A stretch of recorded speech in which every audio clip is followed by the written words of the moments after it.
liquor boy. Wow. And it sounds the big lord.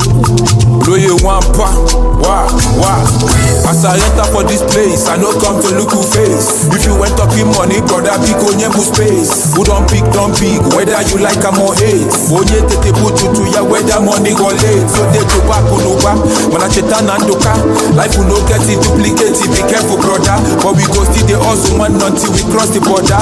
We live in Jemuchalo do Gupita and take my messy man. Papa I'm like you sees. Even as I pray for my sins. This life will not be right, I swear this life will not be. That's why all men want making money by every means. I only want to act it that they are turn up behind scenes. You want no taboo to crew. You want your metal like a blue. Kaiman habu no luku. Or fire water can cool. Ope bola bole cool. And the fire can cool. I say mo peke wow.